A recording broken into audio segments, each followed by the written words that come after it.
Step into the realm of limitless imagination with Beyond the Art, where Indigenous creativity knows no bounds. Join us on a captivating journey through Indigenous art and innovation. Together, let's delve into the depths of imagination, pushing boundaries with guests from diverse sectors of the Native American art world, each sharing their unique creative vision and inspiring journeys. Join us for exclusive interviews, thought-provoking discussions, and uplifting stories.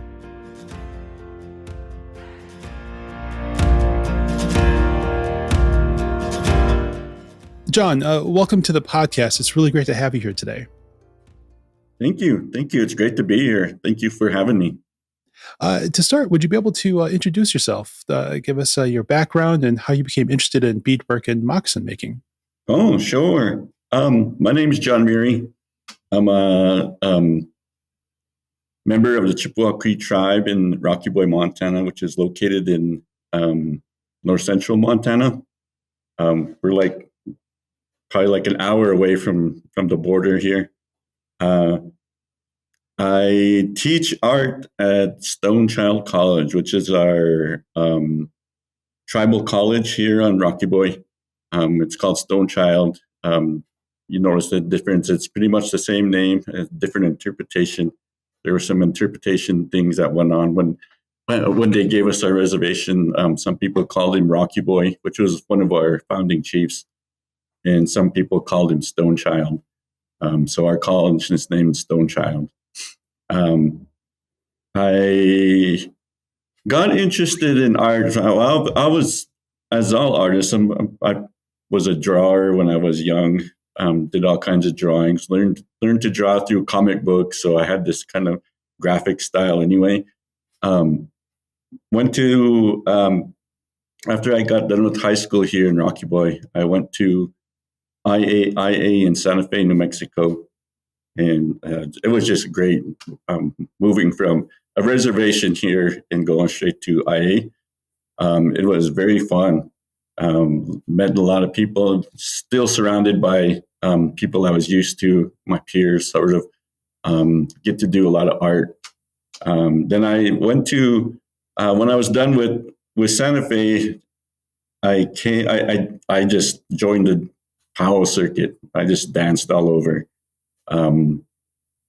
Florida, California, Connecticut, Washington, up into Canada. So I was just everywhere, just powwowing. I did that for about 10 years. It was really fun. Had a lot of fun. Met a lot of great people. But during that time, I was dancing and I had to create my own. I would have people create for me, maybe my aunties, my mom, my sister, my grandma, but I wanted stuff right now. So that meant I had to do it, because if I had to wait for them, it was going to be a long time. And sometimes they'd be able to work on it, sometimes not. So I learned how to bead myself and beaded one of my first outfits. And I had no interest in beading for anyone else. I just thought, I just got to do this for me, and then I'm done. So that's what I did. Beaded my own outfit, danced for a long time, met a lot of people. And, when you're on the trail, you see a lot of just great work there. I mean, powwow people are some of the greatest craftspeople. You'll see the greatest designs there, color combinations, you just see it all and you just absorb it all. And that, along with our own stories, here's how I, come up with my own style of beading. I like to call it a traditional contemporary, because I use a lot of traditional designs and color combinations, but I put them together in a contemporary way. And then I'll bring in some contemporary things from the outside also.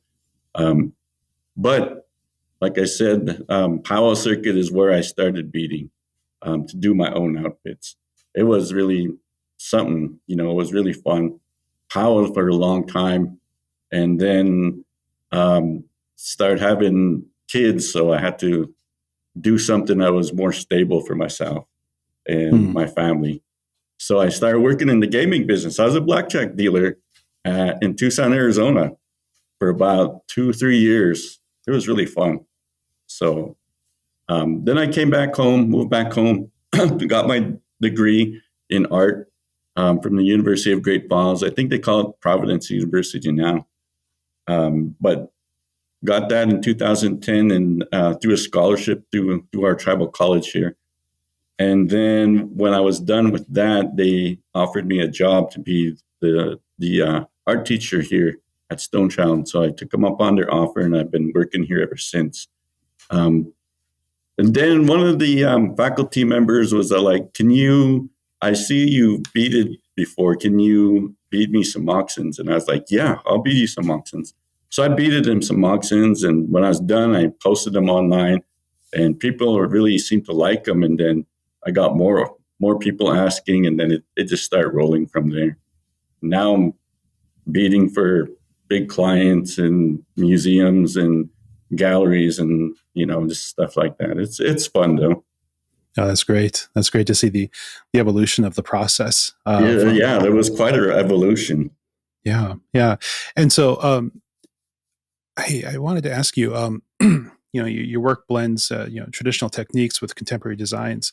How do you approach this fusion within your pieces? What influences that? Just my own aesthetic on being an artist. I'm not trying to stay stagnant as trying to find just traditional designs and just stay within those boundaries. I want to grow as an artist, and I want to explore. I want to go out there, and I want to see what else I can bring without pushing it too far where it's totally contemporary.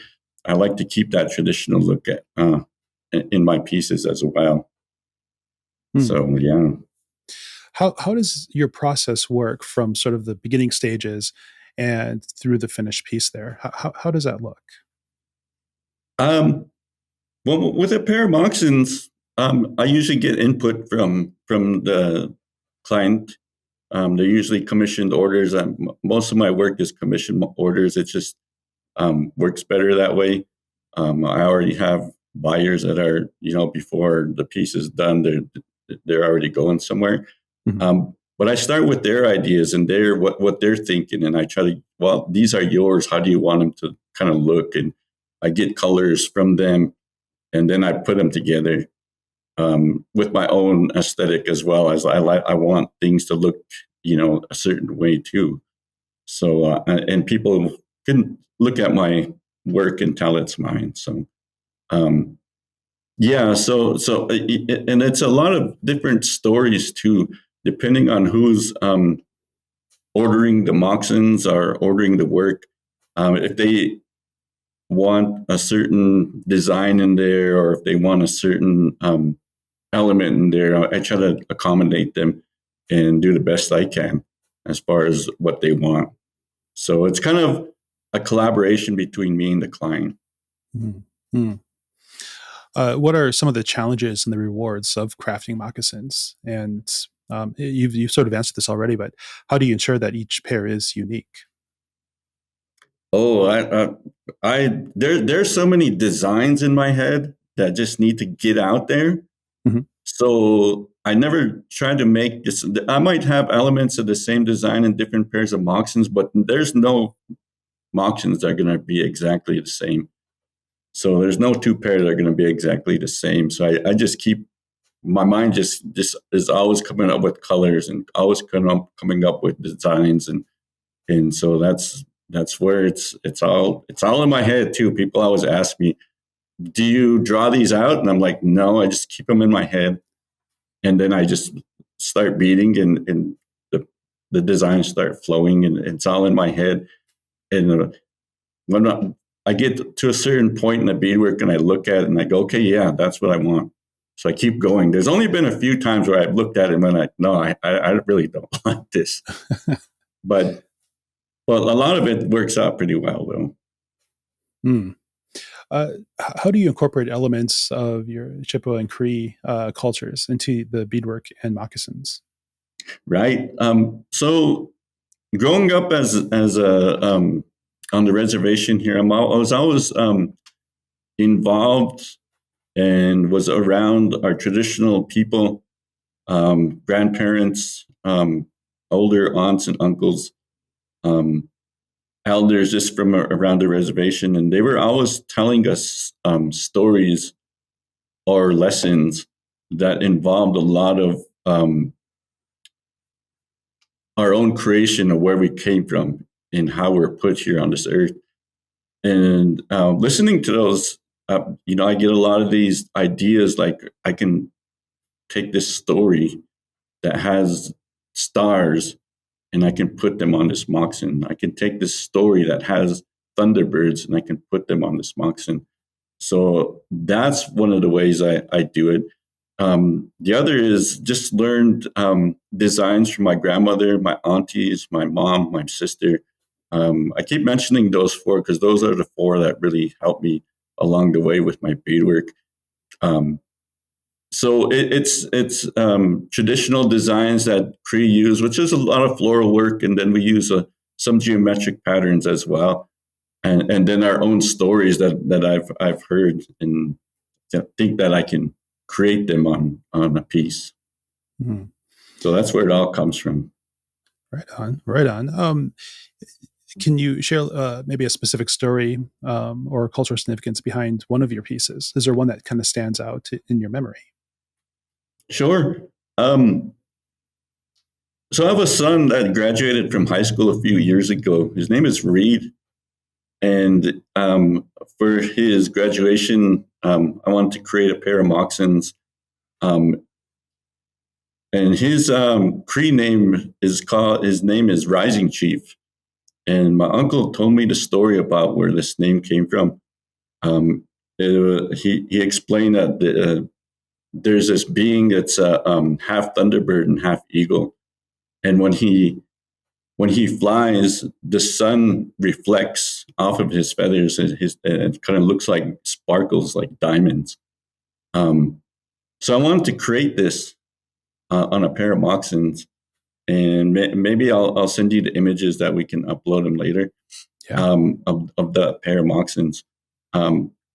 But what this story means is Rising Chief, and it means that this thunderbird, half eagle, is rising into the heavens, which is, and I want to create that on a pair of moccasins. And so I have this thunderbird that's, I used a clear bead with it, so that it kind of represents those diamonds. And then he's kind of like flying through these stars on the pair of moccasins. So it's really just things like that. I love to do things like that. Mm-hmm. Your work has been featured in numerous exhibitions. Right. How does it feel to have your art showcased, and what do you hope that people can take away from seeing your work? I love it. I love having my work showcased. It's always thrilling to have someone ask me to join an exhibition. The first one I did was really great. If you guys know Jeffrey Gibson, he gave me my first opportunity in a really big setting. When he first messaged me, he was like, can you bead me a pair of moccasins? And I was like, yeah, I'll bead you a pair of moccasins.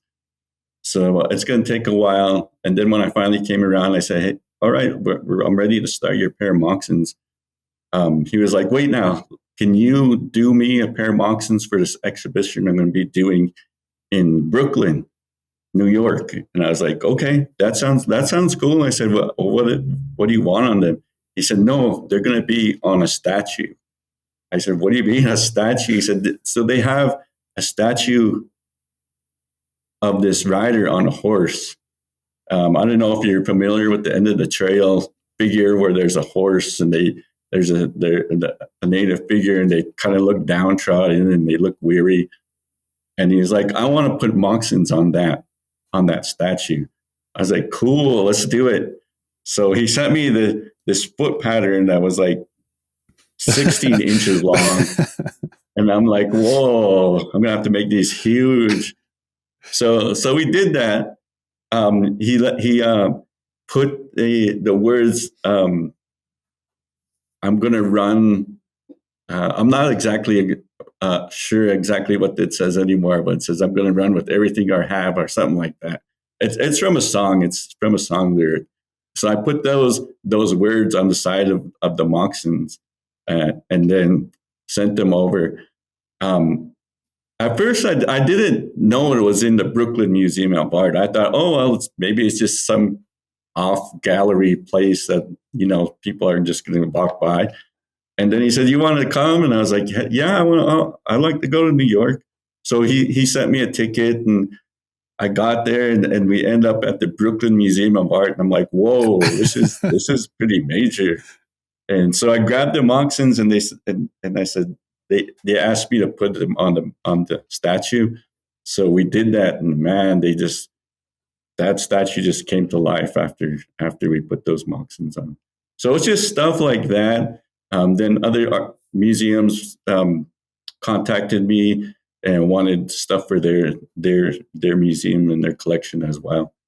I think I have a piece in the Museum of the Rockies in Bozeman, and I have a piece in the Pikes Peak Museum in Colorado. A few other places too, so it's pretty cool. I enjoy it. Jeffrey is such a generous and kind person. Oh, he's awesome. And his work is not small. Like he does these large installations. And so when you mentioned the moccasins, I was like, oh, they had to have been huge.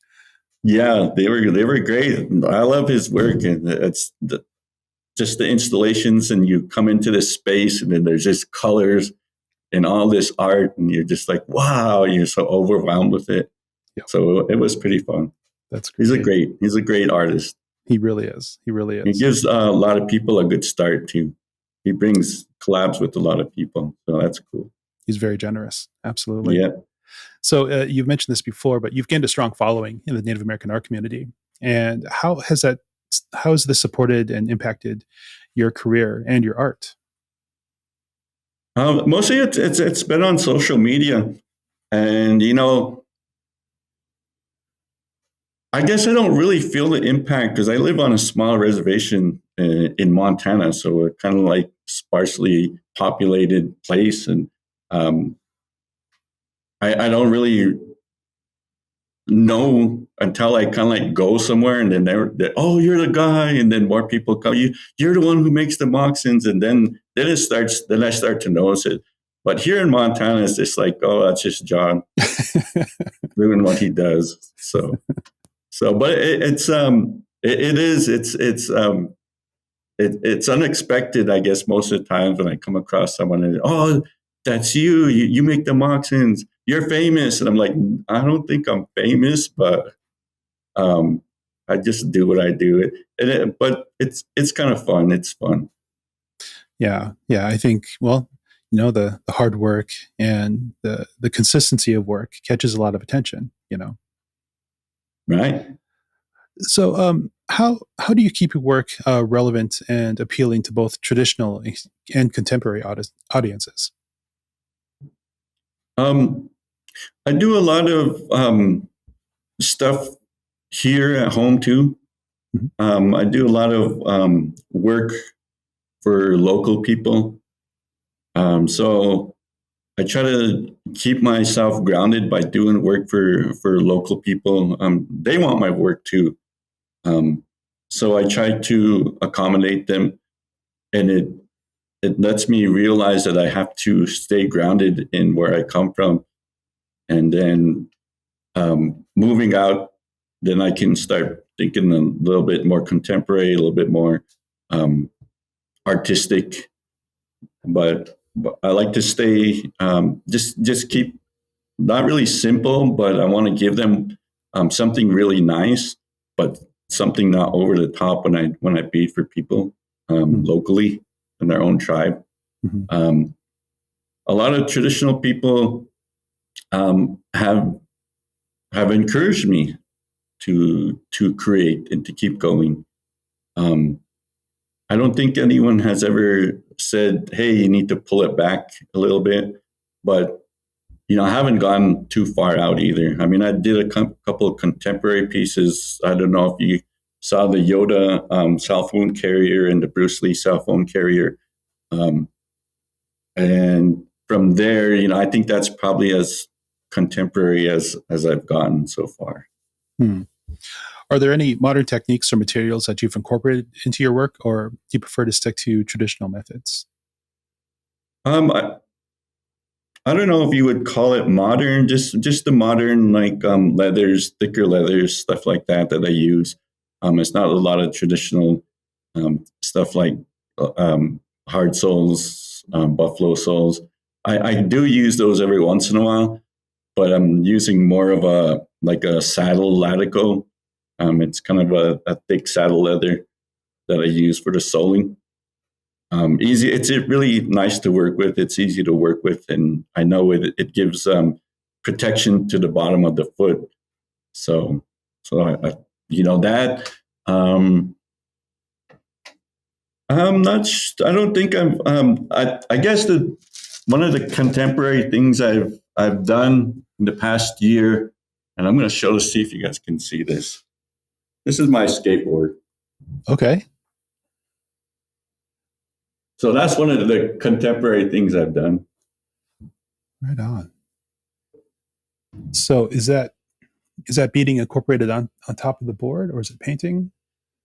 No, this is all beadwork. Okay. This is all beadwork, and this is an ermine with some trade cloth, some hawk bells, abalone shell, and then on the back, I have a smoked hide, rain tan smoked hide. Smells great, looks great. So it's really, really, it's one of my favorite pieces. This is the piece I got. I won a ribbon in the Heard Museum this year. Okay. Congratulations. Yeah. That is fantastic. If for the listener listening to the audio only version of this, hop over to the video. You have to check this out. That is an amazing piece. Yeah, it was fun to do. Kind of took a while. I was trying to have it for Santa Fe last year. About midway through summer, I thought, I'm not getting this done. And I needed to do other pieces. So I stopped and I finished the other pieces. And then I finished it throughout the winter and took it to the Herd in Phoenix in March. And that's where I first showed it. Right on. I recall you mentioning in the past, you work about 6 hours out of the day on a piece. How many hours would you say you put into that piece there? This piece? Yeah. Wow. I would say it took me about 2.5 months, about an average about 3 to 4 hours a day. Sometimes I'll work 2, sometimes I'll work 6, sometimes I'll work 1, sometimes I'll work 8. It took about 2.5 months. What kind of focus does it do to you? If you're working for that long on a piece day after day, how do you recover from that sort of dedication on work? With this piece, what I would do is I would beat about 2 or 3 days, and then I'd switch to a different project, just so that I could get my mind going in a different way, so it's not becoming monotonous. And then I would create new things too. So I'm always excited about what I'm doing, rather than going, "Oh man, I got to work on that board again today." So I'd do a couple of days, and then I'd do a different project, and then I'd go, "Oh, now I get to work on the board again." So it's keeping it fresh and new in my mind, and also consistent. I want to be consistent with my work all the time. I notice that if I try to work on something too long, then them going, "I need to just get this done," and I try to rush it, and it starts not to look like I want it to look. So I try to keep a couple of projects going, especially if a big project like that, and just to keep it fresh in my mind. Mm-hmm. Right on. So I have another. You were talking about contemporary, and a lot. I've been doing these cuffs, and this is my latest cuff. I don't know if you guys can see it here. Okay. And it's just a brass blank, 1.5 inches wide. And I've been doing a lot of these, and I like to take them to shows. And if people can't get a pair of moccasins, they could get a smaller project like a cuff. Oh, that's fantastic. So this one I did is in flat stitch. Right on, right on. Again, the listener, jump over to the video. This is something to see. Black and white, is that what I'm seeing on the screen? Yeah, it's black, white, and I used the gold plated beads, and I did it in flat stitch, so it turned out really well. That's great. I wanted to do something kind of elegant and simple with just a few colors. Mm-hmm. So I came up with that. Well, the white and gold is a great contrast on that black there. Right. Yeah, yeah. So looking back at your career so far, what has been some of the most rewarding moments for you as an artist? Some of the most rewarding moments, most of the time is I send the work to the people who request it. Once in a while, I'll get lucky and be able to deliver a pair. And it's the most rewarding part is when they first see the piece and have it in their hands, and the way that they look at you can see the excitement in their eyes, and then it makes me, that's really rewarding, a rewarding feeling for me, especially if it's something I really thought about. It's not like I don't think about all of my work, but just to see my work there in their hands and for them to see that they appreciate it, that's really rewarding. So it kind of moves into the next question is how do you stay inspired and motivated in your artistic practice? Just like I said, there's so many designs that I need to just get out there. And when I'm working on one piece, I'm already thinking about the next piece. And I'm always thinking, oh man, I can't wait to get to that. Even though I'm working on this piece, I can't wait to get to that piece. So, I'm always, it's the excitement of how I'm going to put things together and the colors that I'm going to use. And then I want to, the exciting part is it going to come together the way I see it's going to come together?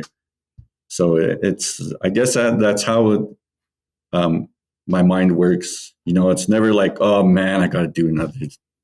It's not like that. It's always like, oh, I'm going to create this, and these colors are going to be in it, and it's going to make it. It's going to look great. So I try to keep it exciting, and it is for me because I just like to get these things out of my head. It seems like before I did this, like there was all these things in my head, and I was a drawer and a painter before, but I always loved beads and the colors that I can put together. Right on. So you're at your college there. You're in a classroom. How in engaging with teaching and mentoring others in art and beadwork. What am I trying to say here? What's the experience for teaching? What's the experience for you in teaching? The experience for me is I love teaching, especially at this level.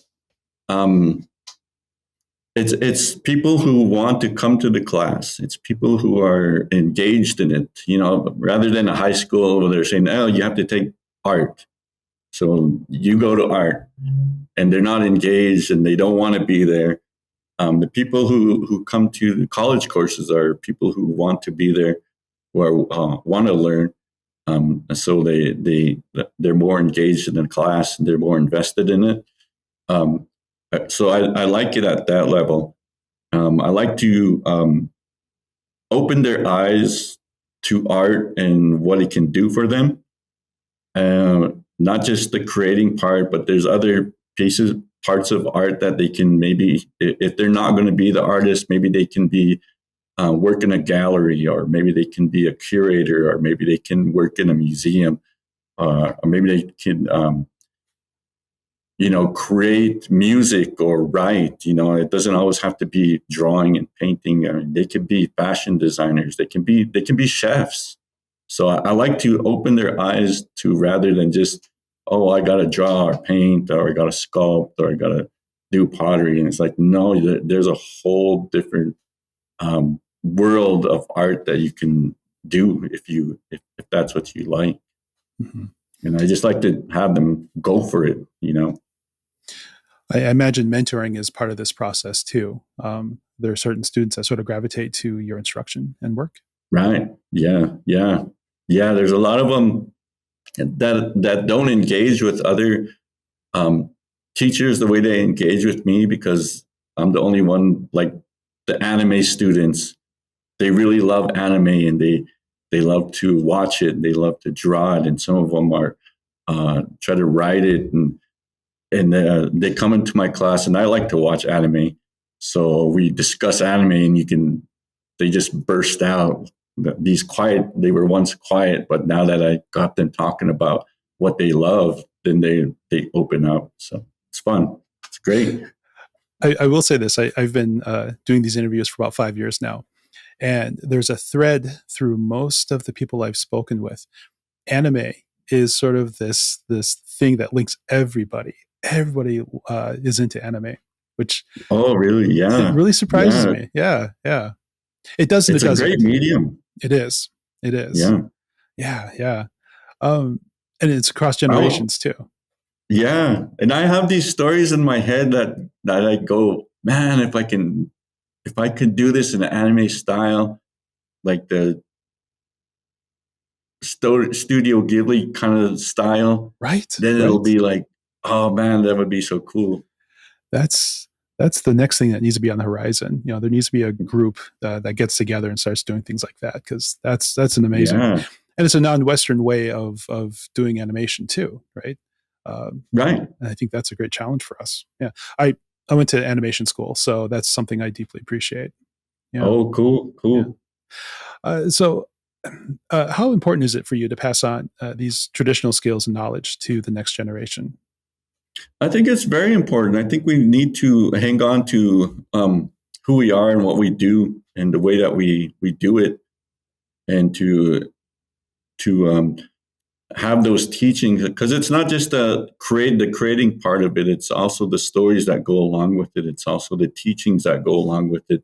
There's you wouldn't think there's protocols in beading in traditional art, but there's a lot of different protocols that we have to follow, um, especially within our family. I had a grandmother um, that would tell me, you can't do this or you can't do that. And so I try to follow the things that she says that I'm not supposed to do. So, there's just things like that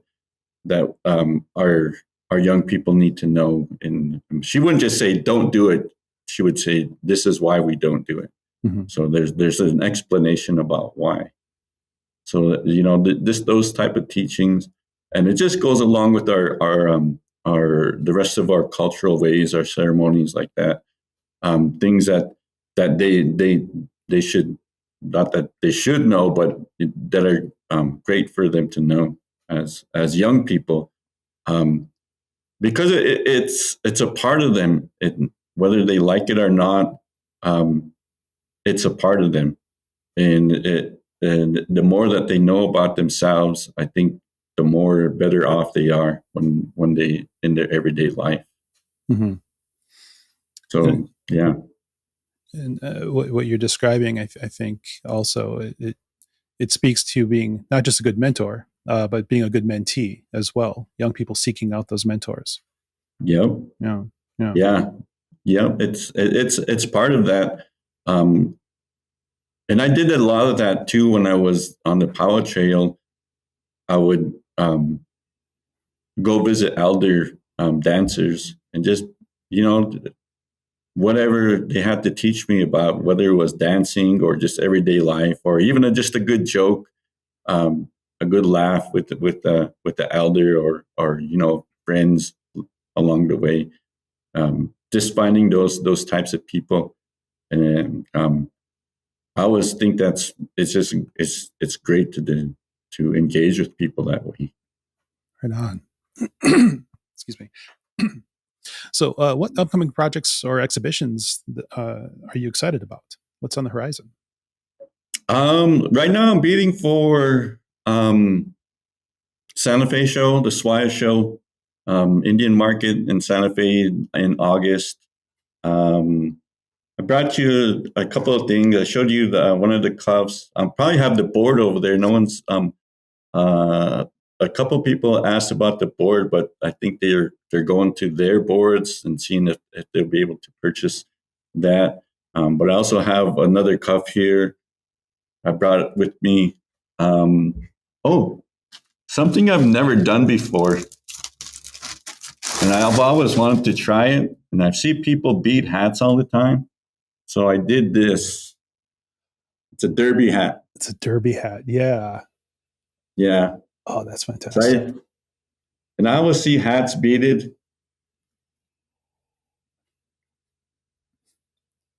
But I wanted to use smaller beads. So I used I didn't use a 13, but I used a 12, which is slightly smaller than what I usually use.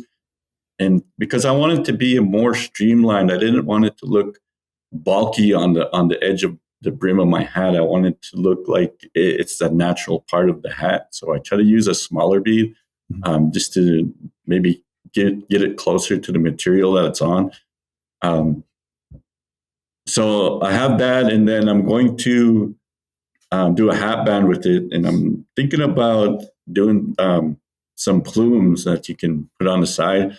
Of course, if I sell it, I might not be able to give them the plumes, but it'll make the hat look great when they're on there. I also have a pair of moccasins for you. Oh, that's wonderful. The colors on there. It's a great pairing.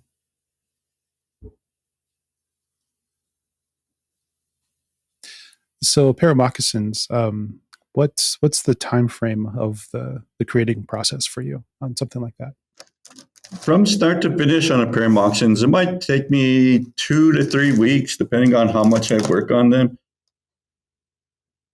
From the time I take they send me their footprint. If I don't do it myself, they'll send it to me. What I mean by footprint is they'll stand on a piece of paper and they'll trace around their foot, so that I can get an accurate measurement of their foot. Not only that, the shape of their foot. A lot of people's foot they're all shaped different. So I like to have that custom fit for them. So they trace their foot and they send that to me, and then I make my pattern off of that tracing.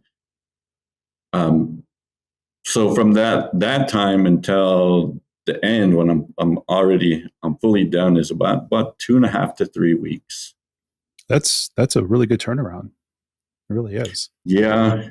It's I grew up in the System Wapitan, Oyate, and my sister and my cousins were always looking for moccasins and regalia to be made, and usually you'd have to wait a year or so before you would ever get them back, putting those requests out. So that turnaround's really good. Well, that's the other thing though. It's not like once you put the order in, it's not like I'm stopping what I'm doing and doing your order, so I'm backed up. So it's still going to take that year. True. It's just that when I finally get to your piece, it's going to be about 2.5, 3 weeks. Okay. So when I finally contact you and say, hey, I'm working on your piece, you'll know you'll have your moccasins within the month. Well, that's okay. Yeah, that's a good timeline. That's a good timeline, and a courtesy too to let them know. Kind of keeping them updated. Yeah, that's a good practice. Right. That's a good practice. Yeah. So, how do you envision the future of beadwork and moccasin making, and what role do you hope to be part of that future? Oh wow! There's a lot of interest in what we're doing now as Native people, especially with in the art world, whether it's music, TV, film. There's a lot of things that are coming up through that. There's a lot of opportunities. A lot of people are paying more attention to us now. Our voices is louder now. We have more representation in our government. So we're getting this voice that's becoming louder. and we're beginning to tell our own stories. And that's where I want to be. I want to be one of the ones saying, this is who we are. This is what we do. And this is where we're going to take it. And trying to lead that, and at the same time trying to evolve with it also, not just trying to stay in one place, but to also move into different areas or move beyond where I'm at now, and to get to that other side, and to leave it in a place when I'm done that the next person can pick it up and move it forward further than I did. So I think that's where we're all at kind of right now as Native artists, with our voice a little bit stronger now. So I'm trying to do my part in that also. Right on. John, it's been a pleasure having you on the show. Thank you. Is there anything else you'd like to share with our listeners or about the work on your journey? A lot of people, they wonder about the moccasins, and I just want to show, because a lot of people will ask about the soling, the way that I sole. If you look at the moccasin, I don't sole them inside out and then flip them around. I do a boot stitch on the inside. So what that requires, I don't know if you can see this. There's a groove here. Okay. Yeah. And then I punch the holes inside the groove. Okay. And then I'll take a utility knife and I'll cut a little bit more, so that when I sew the stitch in there, the stitch lays inside of the leather, so that you're never stepping on it. So they last a long time. Extensive life. Yeah.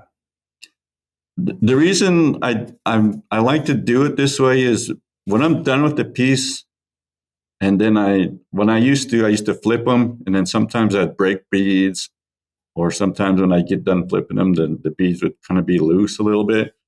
And I found out that if I do it this way, that the beadwork stays really nice.